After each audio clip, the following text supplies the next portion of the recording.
yourself becoming a trainer after you finish your career? I don't know. I mean, I've always liked, like the idea of coaching and stuff. And obviously it's like an easy pathway for players to get into, playing and then becoming a coach or being involved in the game. It's just tough because for my mind, like being a player and having to work through, being a young player and going through your career and having to work all the steps, like when you become a coach, you kind of have to start that whole process over again.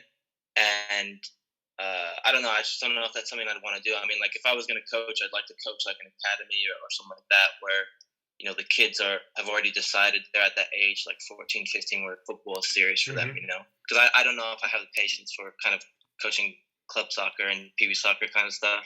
During Corona times now, how is training going at the moment?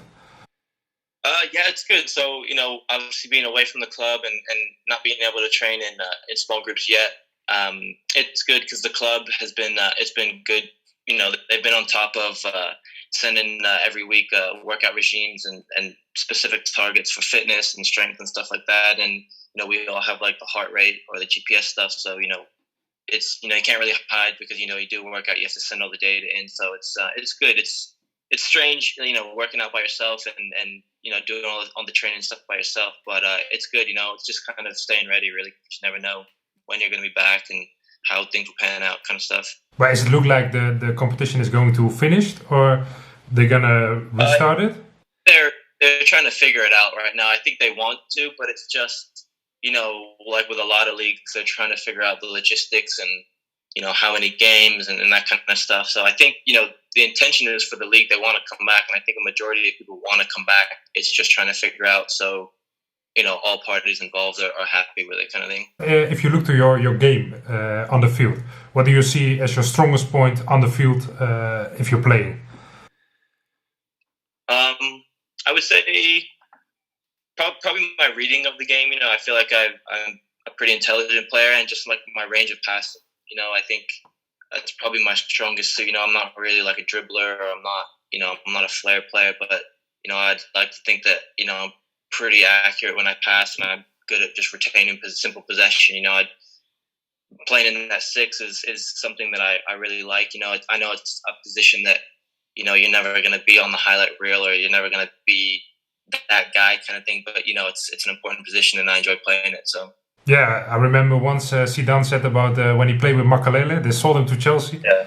Then he said you can paint the car in a different color and don't change anything, but if you take the motor out, it don't drive the same, Yeah, it's just one of those things where it's like, I've just always been good at it, and I think, my ability to read the game and just be good at passing, simple passing and stuff. And I wouldn't say I'm the most athletic guy, but, I can cover ground and stuff. So I think those mixtures of my traits probably help me the best in that position. So. And if you look to even more to your youth, do you have like heroes in football, like you were looking up to, or? Oh, absolutely. I mean, like I'm a Man United fan, so I grew up, watching the United of old when they had those big players, and like I always tell people my favorite player of all time is Paul Scholes, just because of his technique and what he could do with the ball, and he just saw stuff that players didn't like. But I think obviously I had a lot of heroes at that time, and I think I try and model my game after all of them. Like I thought Roy Keane is he's as a player, he wasn't anything amazing, but what he did well. He did the simple stuff well, and I like that, and I like try to emulate that stuff. But honestly, it's a lot of Man United players, but I like watching players like Busquets and stuff like that, just because I like to compare myself, or I can't compare myself to Busquets, but to try and do what they do in their position, and improve my game like that. And is it because you told already you grow up like so you was born in America, but mostly like football raised in England. And later you went back to America. Do you see that as a profit that you had your football race, let's say like this, in England, because they play? I think the academies are different.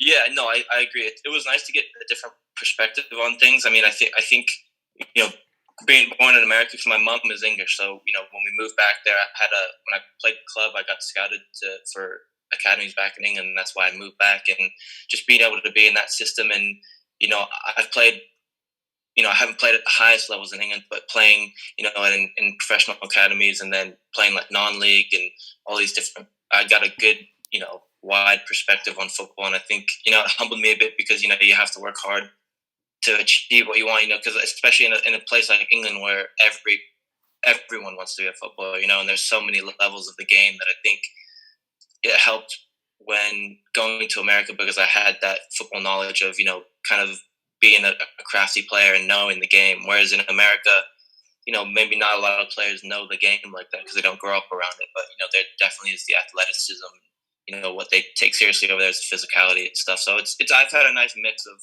being able to kind of mold my game to the different places I've been kind of thing.